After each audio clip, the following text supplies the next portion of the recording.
सबसे ज्यादा विवाद हो रहा है आपको महामंडलेश्वर बनाए जाने के लिए, और वो भी किन्नर अखाड़े का। अब आप किन्नर तो है नहीं, आप तो स्त्री हैं।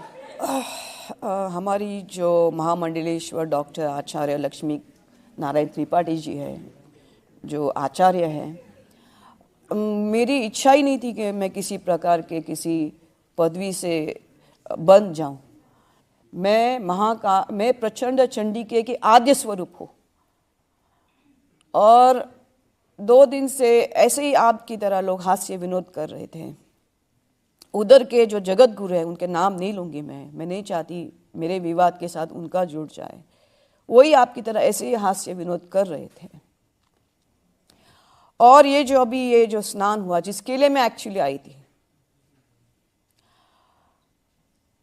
और दोपहर तक उस स्नान की सब तैयारी थी। अब मैं महामंडलेश्वर बन गई थी, तो मेरे लिए रथ होता है, छतरी होती है और स्टिक होती है, क्या उसको दंड होता है, छड़ी होती है। तो उस सब की तैयारी नहीं हुई थी, और ये सब लोग चले गए थे। सब महामंडलेश्वर 1000 रथ स्नान के लिए 12 बजे से निकल गए थे। और मैंने 23 साल की तपस्या की, मुझे इन लोगों ने रख दिया पीछे। मुझे कोई सब दुख नहीं, मैंने ही बोला उनको, जाओ, मेरे साथ विवाद है, आप जाओ। लेकिन मेरे अंदर से, जैसे मैंने बोला, प्रचंड चंडिके पाराशक्ति विद्महे आद्या शक्ति सदाशिवाय धीमहि तन्नो सज्जोता वाम रुद्राय प्रचोदयात्। तो प्रचंड चंडिके जो है वो ऐश्वर्य है स्वरूप में है, उसकी 64 योगिनियाँ होती है। तो 23 साल से मैंने मेरे अंदर उन योगियों को जागृत करके रखा है। तो उसको ये सहन नहीं हुआ कि मैं पीछे हूँ। मैंने, आप लोग जाओ। मुझे सिर्फ इतना दुख था कि ये सब अहंकार और ये सब रथ और छत्र और छड़ी के पीछे जो अमृत है, जो स्नान है, वो रह गया मेरा। और मैं बहुत रोई, मैं रो रही थी। ये सब वहाँ खड़े हो गए थे रथ के लिए, स्नान के लिए। और 3 बजे मुझे वहाँ के जो मेन है, मुझे फ़ोन आता है कि आप महागौरी हो, आप महाकाली हो। मैंने कहा क्यों, क्या हो गया? बोलते पूरा स्नान स्थगित हो गया और सब रथ वहाँ के वहाँ खड़े हो गए। मैंने कहा और क्या हो गया? बोलते अभी हम लोग 10 किलोमीटर चल के आ रहे हैं वापस।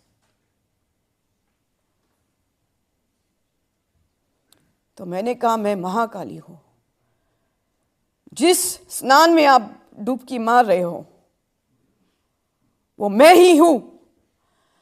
आपने उसको पीछे कैसा छोड़ दिया? मैंने कहा मैं सुबह उठी 4 बजे। मैंने कहा चलो, मेरा स्नान नहीं हो रहा है, कम से कम ये तो पूछो मुझे चाय मिलेगा। तो उन्होंने कहा मुझे कि वो चाय वाला भी स्नान के लिए गया।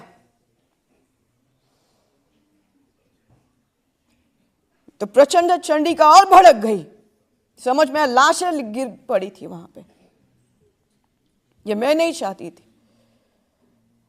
लेकिन वो बर्दाश्त ही नहीं कर पाया। अगर चाय वाले और झाड़ू और खटके वाले जा सकते स्नान के लिए, इतना तो मैंने कोई बुरा कर्म नहीं किया ना। मैंने 23 साल तो मैं छोड़ के एकांतवास से तपस्या ध्यान कर रही थी। अगर मेरा अधिकार स्नान के लिए नहीं है तो शायद वो भी नहीं समझ पा रही होगी। नहीं, मैं तो पूछ रहा था, महामंडलेश्वर आपको जो बनाया गया और जिन्होंने आपको बनाया उनके खिलाफ इंक्वायरी शुरू हो गई है कि किसको बना दिया? ठीक है, आज तो प्रमाण हो गया किसको बना।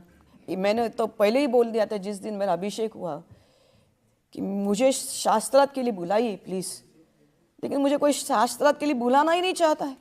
स्वामी रामदेव तो कह रहे थे कि आजकल किसी की भी मुंडी पकड़ के उसको महामंडलेश्वर बना देते हैं।